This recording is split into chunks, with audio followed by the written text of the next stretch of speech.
స్మరింతు ప్రతిక్షణం నాయదనిండే మధురానుభూతితో నా యేషువా నిన్ను స్మరింతు ప్రతిక్షణం నాయదనిండే మధురానుభూతితో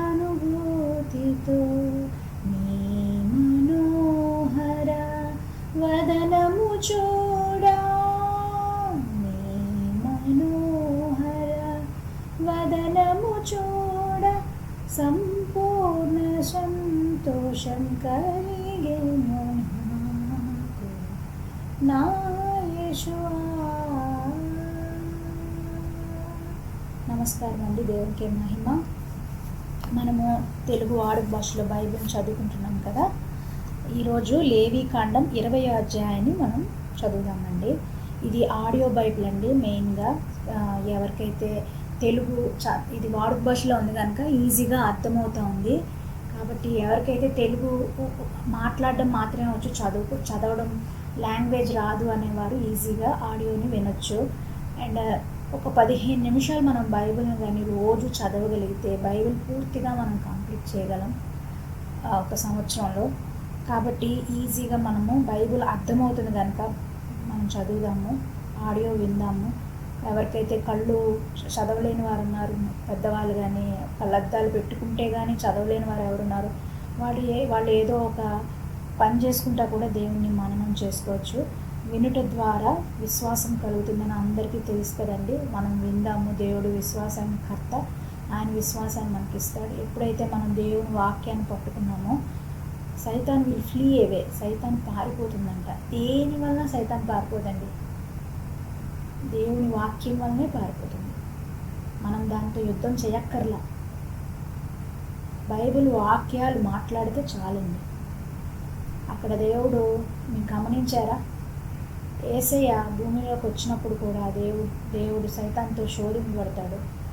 ఎన్నో మాట్లాడింది 3 సార్లు. శరీరాశ, నేత్రాశలో, జీవపు డంబంతో 3 సార్లు తను మానవ ఆకారంలోని యేసయ్యను టెంప్ట్ చేయడానికి శోధించడానికి ట్రై చేసినప్పుడు దేవుడు ఈ మూడిట్లో మీరు ఎక్కడ చూసినా దేవుడు వాక్యంతోనే సైతాన్ని వెళ్ళగొట్టాడు. మనం ఎప్పుడైతే నోట్లో వాక్యం ఉందో, వాక్యానికి ఉన్నంత పవర్ దేవుడు నోట్లోంచి వచ్చిందండి. అది వాక్కు ద్వారా భూప్రపంచం అంతా సృష్టి 6 రోజులు దేవుడు వాక్యమే జరిగింది. 5 రోజులు, 6వ రోజు మనం దేవుడు సృష్టించి వాయువు లేదు కదా. సో వాక్కు అంత గొప్పది. కాబట్టి దేవుని వాక్యాన్ని మనం చదువుదాం. నేను చదువుతున్నాను, మీరు వినండి. 20వ అధ్యాయం లేవీకాండాన్ని నేను ఇప్పుడు వచ్చాను, అప్పుడు చదువుతున్నాను.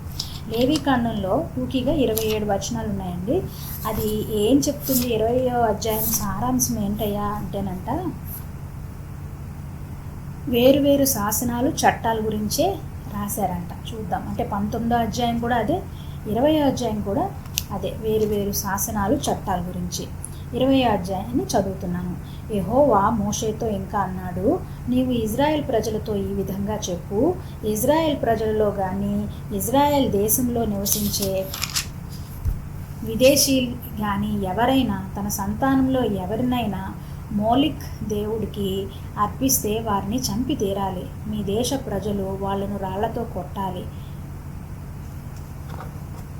అలాంటి వ్యక్తి తన సంతానాన్ని మోలెక్ దేవుడికి ఇచ్చి నా పవిత్రాలయాన్ని అశుద్ధం చేశాడు, నా పవిత్రమైన పేరును దూషణగా గురి చేశాడు కనుక నేను ఆ వ్యక్తికి విరోధి అయి వాణ్ణి ప్రజలలో లేకుండా చేస్తాను. ఆ మనిషి తన సంతానాన్ని మోలెక్కు ఇచ్చినప్పుడు మీ దేశ ప్రజలు నిర్లక్ష్యంగా ఉండి వాణ్ణి చంపకపోతే నేను ఆ మనిషిని వాడి కుటుంబ వాళ్లకు విరోధినై వాణ్ణి ప్రజలలో లేకుండా చేస్తాను. అంతేకాక వాణ్ణి అనుసరించి మోలెక్ దేవుడితో వ్యభిచారినిగా ప్రవర్తించిన వాళ్ళందరినీ కూడా ప్రజల్లో లేకుండా చేస్తాను. ఆ విధంగా పూనకం వచ్చిన వాళ్ళ వైపు, సోది చెప్పే వాళ్ళ వైపు తిరిగి వాళ్లను అనుసరించే వ్యక్తికి కూడా నేను విరోధినై అతన్ని ప్రజలలో లేకుండా చేస్తాను. నేను యెహోవాను నీ దేవుణ్ణి కనుక మిమ్మల్ని మీరు పవిత్రపరుచుకొని పవిత్రులై ఉండాలి. నా చట్టాలను పాటించి వాటి ప్రకారం ప్రవర్తిస్తూ ఉండాలి. నేను మిమ్మల్ని పవిత్రపరిచే యెహోవాను. ఎవరైనా తన తండ్రినైనా తల్లినైనా దూషిస్తే వారిని చంపి తీరాలి. వారు తమ తండ్రినో తల్లినో దూషించుట చేత తమ మరణానికి వారే బాధ్యులు. మరో మనిషి భార్యతో ఎవరైనా వ్యభిచారం చేస్తే, పొరుగువాడి భార్యతో వ్యభిచారం చేస్తే ఆ వ్యక్తిని, ఆ వ్యభిచారిని చంపి తీరాలి. ఎవరైనా తన తండ్రి భార్యతో పోతే అది తన తండ్రిని నగ్న శరీరిగా చేసినట్టే. అలా చేసిన ఆ ఇద్దరిని చంపి తీరాలి. వాళ్ళు చావుకు వాళ్ళే బాధ్యులు. ఎవడైనా తన కోడలితో పోతే వాళ్ళిద్దరినీ చంపి తీరాలి. వాళ్ళు వరుసలు తప్పి పాపం చేశారు. వాళ్ళు చావుకే వాళ్ళ బాధ్యులు. పురుషుడు స్త్రీతో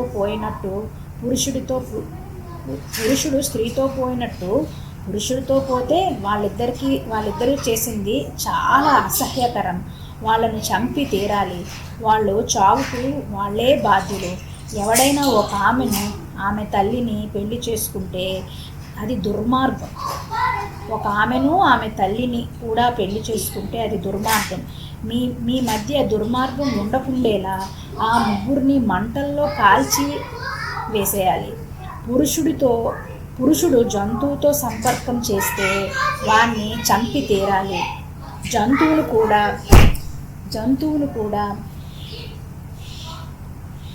చంపి తీరాలి. ఆ స్త్రీ తనను జంతువు పొందేలా దాని దగ్గరకు పోతే ఆమెను ఆ జంతువును చంపి తీరాలి. ఆమె అది తప్పక చావాలి. తన చావుకు బాధ్యత తమదే. ఒకడు తన తోబుట్టువును, ఆమె పినతండ్రి కూతురును కానియ్యి, తన తల్లి కూతురుని కానియ్యి చేర్చుకొని ఆమె దిశములను చూస్తే, అతడి దిశములను ఆమె చూస్తే అది సిగ్గుచేటు. వాళ్ళ ప్రజలు కళ్ళెదుటే వాళ్ళను ప్రజల్లో లేకుండా చేయాలి. వాడు తన తోబుట్టువును నగ్న శరీరిగా చేశాడు. వాడు తన అపరాధాన్ని భరించాలి.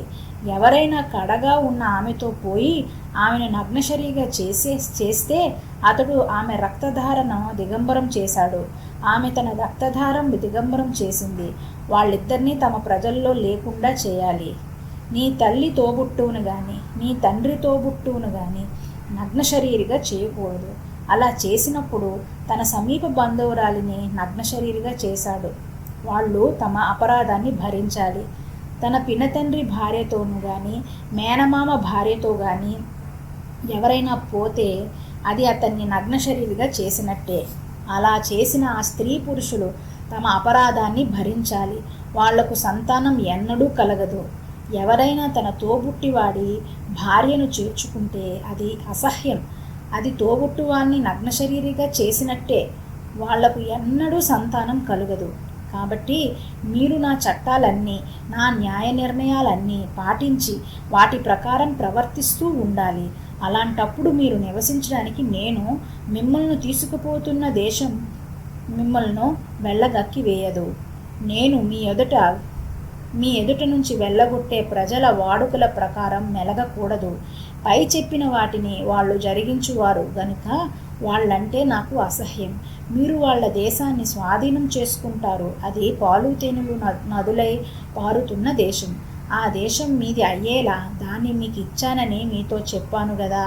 నేను యెహోవాను, ఇతర ప్రజల్లో నుంచి మిమ్మల్ని ప్రత్యేకించుకున్న మీ దేవుణ్ణి. అంచేత మీరు శుద్ధ జంతువులను అశుద్ధ జంతువుల నుంచి, శుద్ధ పక్షులను అశుద్ధ పక్షుల నుంచి ప్రత్యేకించాలి.